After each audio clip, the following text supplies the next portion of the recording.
You are listening to the B2B Marketing Mindset with Pete Monfrey and Bill Lowell. We want to help demystify marketing to reduce risk, drive more and better opportunities, and grow your business. Are you ready to master marketing? So I do have a question for you before we start, though. You're going to ask me how the weather is up here, huh? No, it's nothing like that. Is it Miller or Pabst down there where you are? What's the beer? Oh, Is it Miller or Pabst? Okay, well, we've got Miller Coors. That's, you do. So In absolutely. Milwaukee? Well, Sure, Pabst is here. I mean, there's a lot of Pabst. other. I mean, there's a lot of other. Miller is like poison to my body. It's like I'm drinking Roundup for some reason. So now you can use it then for other purposes, for maybe some fertilizer on your lawn. Absolutely. I hear that our audio might be a little out of sync. We are working on that. But today's topic, I think, is really interesting because, having owned a business for such a long time, that sounds sad. Oh, for such a long time. But you learn, I think things over time. And, I think back 20 years ago, there were entire ideas that I didn't know existed, that I could have applied to my business that I couldn't think of them or implement them because I didn't know that they existed. I think bringing in an outside facilitator to help a team go through a decision-making process, whatever it might be. I mean, we talk a lot about marketing, but it can be really anything in the company. I don't think it's a commonly known thing among small and mid-sized businesses. Oh, yes, we could turn that loud thing off. There you go. All right. No, it's. I think you're right. It's a nice concept, and it is something that I think can be really, really valuable. And I'm looking forward to our discussion about it today because there's a lot of ways to go about it. I'll tell one story a little bit out of school, Pete, if you want me to. Sure, absolutely. This goes back about 15 years ago. We had maybe 20 years ago, we had about 15 employees. And my wife, obviously, works in the business. And I don't want to say that we were a little dysfunctional from a leadership standpoint, but, it was one of the things where some of the employees, if they didn't like what I said, they went to my wife, Jan. If they didn't like what she said, they would come to me, and you know how that story goes. So Absolutely. we brought in a facilitator who was a corporate psychologist, which is also, another thing. And he really, really helped us to get us on track and to kind of help people define their roles. And it was a very powerful experience. And ever since, and actually, I think it helped our marriage too. Our marriage has gotten a lot better. And now we're sitting Well, here. what an added benefit. Yeah, it was really nice. It was really a nice bonus. Well, But that's just one example, that's just one example. well, and I think that, at the core of what we do, we're facilitators. We don't, there's a misperception, I think, with marketing people and consultants in general, that they somehow know the answer before they parachute in, but they take you through a whole bunch of exercises so you think you're getting your money's worth, and then they tell you, like you have their solution on a shelf back here, but you're not going to give it to them until they pay up, right? Right. No, actually, it's more like we sort of know the questions to ask. We understand the team dynamic. We know how to kind of move them forward, gain consensus. I mean, what does a facilitator do? Well, a Because lot of things. I do it so much, I can't even describe it. It's so rote for me. Yeah. I don't know. Well, I think a couple of things. But first of all, just to respond to something that you just said, which I think is absolutely critical. There are times when I will have clients hire me to come in and facilitate. And one of the very first questions that I ask them is, are you looking for me to be totally unbiased and just simply facilitate, and that's my role? Or do you need me to add in my expertise if I find that suitable? And sometimes I'll get clients that'll say, nope, don't do anything, just stay neutral the whole time, and I'm great with that. But I get others that say, well, that would be stupid. Why wouldn't we want you to give us your 2 cents worth? You've been doing this for so long. So, Right. that's key. But I think, to answer your question, I think a facilitator, in my humble opinion, would be somebody who kind of like provides leadership to the group, but in a way, they give the reins over to the group. So you are there to make sure something gets done, whether we accomplish our goals or objectives or whatever it is. And we can talk about that too, Pete, of what we're trying to set out to do. But we're doing it exactly like you said, in a collaborative way. We're making sure that everybody is participating and that we get everybody involved, and that we're not all doing the nodding like if our supervisor says all jumping in, you know. That's the superpower. I mean, the leadership is involved in these things. You don't turn it over to a facilitator. I mean, but they can provide sort of an objective, voice. And if you're a younger organization, and to me, younger is like 15 years. There is some advantage in being able to sort of parachute a lot of experience in if you want that from your facilitator. You may want somebody that's just going to run a super efficient meeting. I don't find that to be the case. I think most of our clients are they're looking for insight from that facilitator, but they're still setting up the circumstances for collaboration, I guess. Yeah. I mean, I can give you kind of some ideas of what a facilitator might do, but maybe we should also talk about why would we consider one? Like what kinds of things would we utilize that for? And I think we should save a couple of minutes on this podcast as well, Pete, just to talk about in case somebody wants to do it themselves. There's probably some things that they absolutely how to kind of bring people together and get some consensus and definitely. Because I have clients that actually are very, very smart and they could do good facilitation, but as you know, sometimes those individuals want to be part of the meeting rather than running the meeting. So I think that's really something to help out with. So should we talk a little bit about outcomes, or what might you use a facilitator for, or why would we do that?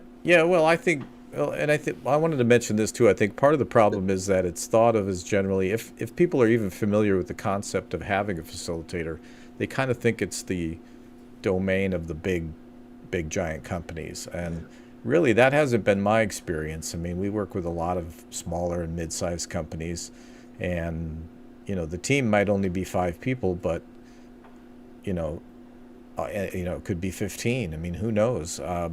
But the idea is, I think the facilitator brings structure to it, and they make sure that the outcome happens. So I think that's a good definition of kind of what a facilitator does. But outcomes. And the first one I think of is consensus. Like, it stops the boardroom arguments.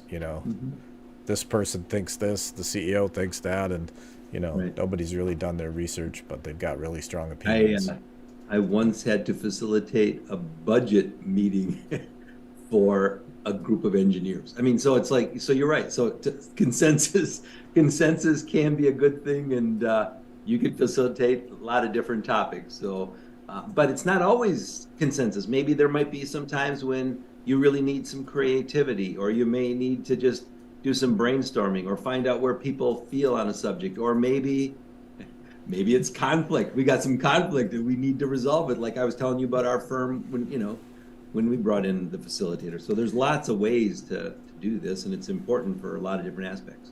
Well, I think it's also the facilitator sort of does this day in and day out. It's kind of their thing, where your thing might not be that. And then usually on top of that skill, which I think facilitation is a hard skill, I think then you'll have a subject matter skill on top of that. So you might have a facilitator that specializes in setting up factory floors or lean, manufacturing. Or you might have one to develop a marketing plan. That's something we do. You could have one to iron out cultural issues, right? Sure. They have this third-party status and power that's pretty unique to the client. But they also have subject matter expertise the organization might not have in-house. Yeah.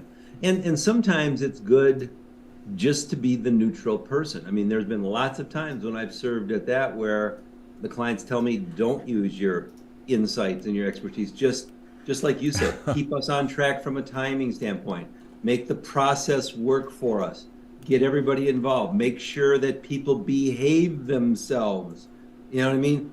do some reporting back. Make sure that you do some follow-up probes. If somebody is going crazy, let's put it in a parking lot and keep track of that. I mean, there's so many things that they could do, but it just depends on the purpose. But they're always valuable. They're always valuable.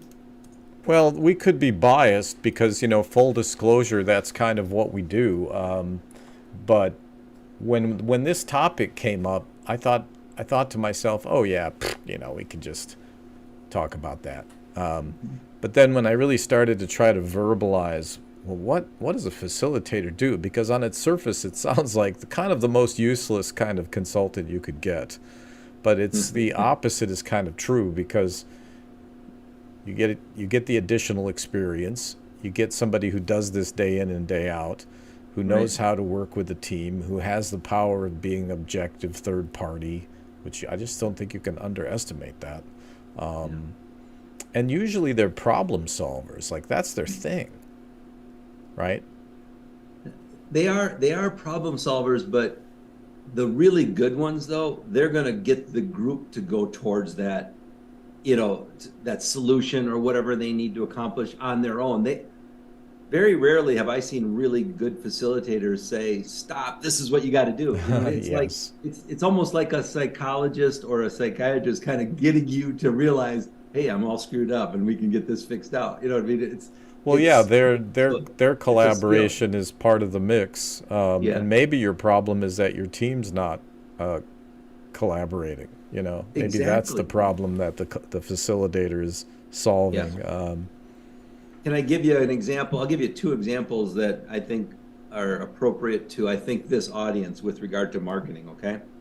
Sometimes it might be really good to have a facilitator like yourself where, you've got all these good marketing ideas, but it's like, wait a minute, somebody's got to help you sort through why did you why are you saying this, or why this one, or let's weigh the good and bad of this kind of decision, and or maybe helping them facilitate an action plan. I know you do that for your clients, but sometimes they need to kind of go through that process too. Who's going to be responsible? When are we going to get this done? No. There's too much stuff, man. I hate to tell you this. There's just too many things that you have to deal with. But what I always think of is, I'm not the guy that brings necessarily answers, although I may have seen something before. I've probably worked with a company very much like yours. But really, I have a framework. I mean, I hate to simplify it down to this, but it's something that we've used over and over and over and over again to solve problems for B2B companies. And that's really what we're bringing to the table, is sort of like, we know how to ask the questions. We know the questions to ask. We're sort of like the person that walks around in the dysfunctional factory and very quickly puts an X on the machine that's a problem. Yeah. And so in a lot of ways, we compress decision-making process so that, when you have your team together all, assembled, which is expensive, you're really getting things done, getting a specific outcome. So yeah, I love that you talked about the process too, and I think that that's really important, because I will get a lot of times, and I know you and I've talked about this offline many times. Sometimes we'll get people that want to shortcut the process, and it's like, you got to tell them, hey, wait, get back, follow. It's gonna come out okay in the end. You just have to go through this, this system or this process. But people, they're always trying to shortcut. Oh, let's just do this, or wait a minute, let it run its course, and let's see where this is going to go. Hey man, look, I just need leads, okay? I don't need to hear all this nonsense. I just need leads. Can you just cut the nonsense, get me the leads, please? All right. I love it. Sure, yeah. Let's go ahead and do that. But I think, we touched on morale. I think if a good facilitator is going to make sure that everybody's heard. Yes. So, it doesn't mean that you're going to listen to everyone, because people are going to have differing experiences, different opinions. A good facilitator is going to bring some objectivity to that table, but they might suggest you do some research, okay? If I know if I'm not kind of comfortable with the data that I'm hearing back from people or how they arrived at their conclusion, they'll say, Right. hey, I believe X, and they're very, passionate about their belief. And I say, well, how do you know that? And they say, well, listen, man, I've been in this business for 20 years, and yeah. And it's like, no, that's too general. It's too anecdotal. It's like we're analysts, we're looking for what's the quality of the information that's going into this framework and system, because, you've actually contracted us for the outcome, the output of that system. So, and the challenge, I think, is the client is usually about 97.5% right. Like they know their business pretty well. I mean, it's like a 1 or 2% variation of either bias or some sort of erroneous belief or something that they're missing that's really keeping them from making dynamic changes in their Right. trajectory. And sometimes, it's just that they may be a little overwhelmed. I just facilitated a session with a client of mine. They have an upcoming board meeting very, very soon, actually, this next month. And their leadership team wanted to prepare, like, what are the key things that we should present to the board and what should we do? Well, they could come up with all the ideas without me. I mean, they could have done that. Right. But what they said is, no, we want to walk away with the top 3 things, and what you said early on in this podcast piece, and we want to be, all of us, in alignment. We all want to be happy that those top 3 choices are exactly what we want to present, and then how we present it. And we did it. We did it in about a half a day, which was really pretty effective. But to your other point, they knew what they were doing. I mean, they could have done this on their own. Probably it might have taken 2 days, but they could have got there. Well, I've seen it in situations where they're trying to execute as hard as they can, but they've never really had the time to kind of sit back and consider all the different factors and facets. And that means in practice, you're already overwhelmed, and do you have time to kind of sit down and dissect all the different areas to even address, whereas somebody that with a framework has already done that for you. One of the things that I've seen over and over is clients will defer bringing in a facilitator because they feel like they have to solve their problem already so that they can tell the agency, the facilitator, the marketing people, the salespeople, whatever, what to do. They have to tell them what to do. So that means they have to solve the problem. Yeah. And it's like, no, we're more like Sherlock Holmes, and we're going to come in there and figure out and help you do just what you're struggling with. I mean, how long is that going to take you? I saw one company tell me that, and 6 months later, they're like, yeah, we're still having meetings on that. 6 months, we've been implementing for 5 by then. I know. Or 4. But it's, I don't think that people understand that this is an option available to them. And, look at the specialization, of that person. In my case, it's in developing marketing plans, troubleshooting marketing programs, looking at how you sell.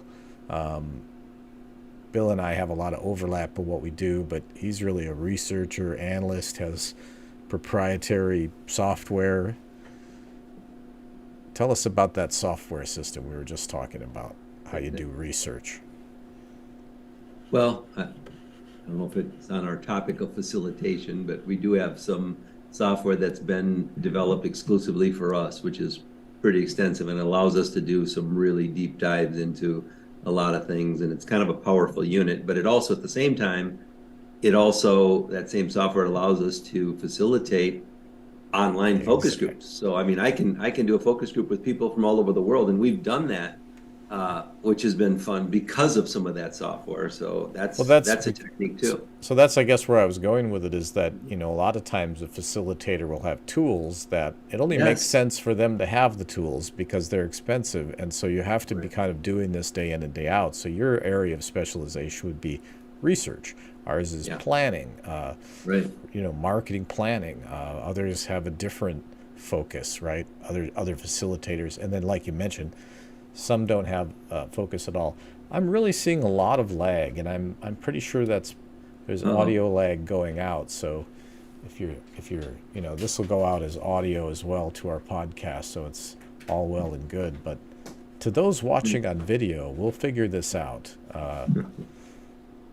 The setting before was better. Well, we'll have to change our settings and see if that So helps. maybe what we should do is do some ventriloquism, Pete. So we'll just pretend like we're talking, and then We'll throw our audience will do it. voices. Exactly. Well, let me futz with the settings here, and we'll just see if anything changes. But Yeah. One of the things that, do you want me to talk? Or you want me to wait? while sure, you're yeah, fixing no, it? go ahead. You know, you I'll you talked about preoccupy having myself. you talked about having the tools, and this might be something like, even if somebody wants to do this on their own, and there are some things that you can do on your own, obviously with facilitation with your team, but there are so many techniques out there that can be done to get somebody, whether it's creativity, whether it's, we've done something like called idea mapping. We've done, something called the affinity exercise. I mean, there's hundreds of facilitation techniques, and I've been lucky enough to be able to utilize many of them over my years. But even visioning exercises. The one that I remember that I shared with you about the 6 hats, which I love that one. It might be something that somebody does on their own, where they, after you have an issue or a problem, you've got like 6 different groups, and one group goes out and tries to describe all of the different alternatives to what we're trying to deal with. Another group takes a look at watch out for this, and maybe somebody else is strictly gonna just come up with some other new ideas or ways to sell it, and somebody else might be doing process. But it's called the 6 hats. If anybody ever wants to look that up, it's a great technique. And I've used it a lot, but a lot of my clients use it internally, and they can do that themselves. It's just a great thing. It doesn't take a lot of time. Is this something that can be made into a 1 or 2 sheet document and linked to in the comments? Absolutely. Because Absolutely. one of the things we try to encourage everybody, I'll tell everybody once again what's going on if you've joined us in the middle. We do this every Thursday at 11 o'clock, and we're really trying to share as much knowledge as we can. We have amazing guests that come on. Soon there's going to be a website that's dedicated to the podcast as it gets syndicated and consumed, and where all fine podcasts get consumed. But you can find it here on LinkedIn. It's on YouTube. You can subscribe there. You can follow Bill or I. And that's what we're trying to do. And so I think it's a great topic. I think, who knows why we're having a little lag, but hey, that's just, you have to kind of live with the technology, I guess, sometime. But there was something that you wanted to make sure that we covered during the podcast. Do you remember what it was? Probably not. Was it the only thing which I just touched on? Maybe if somebody wants to do something on their own, Yeah. and I think if you are listening and you want to do it on your own, and you can jump in as well, Pete. It just depends on what you're doing. But if it's a simple thing, just remember, like we've already summarized, make sure everybody has a voice. Make sure that you do a good job of listening. A good Draw leader people out. is a good facilitator usually. Yeah. It kind of comes with that territory of leadership. And I'm writing a book called Everything I Learned About Leadership, I Learned Leading a Band. I love that. It's That's not such a great completely topic. true, but that's where I realized I'd picked up all these different skill sets that I had no idea were worth anything outside of a drunken bar in Minnesota. Yeah. But I'm writing that book. I'm announcing it to the world, so now I have to finish Good. it. But That's we'll see wonderful. what Can we I can write make the about Can I write the forward for you? Sure, Okay. absolutely. Here's Yeah, a guy that I can't carry a tune, but I'll write the forward for that book. Absolutely. Absolutely. Well, I think, if you want to learn more about facilitators to see if it makes sense for you, look, for some companies it doesn't make sense. Like, maybe you're already, you feel really good about the facilitation, or maybe you're facing a big transition, like you're really Yes. trying to get away from the status quo, but in a bigger way. You're not looking for maybe something incremental change. Maybe you're trying to go from 10 million to 20 million, or from 20 million to 40 million. You're at that second stage already where you have an established business. But as everybody knows, once you get to a certain point, the resistance seems to get exponentially higher.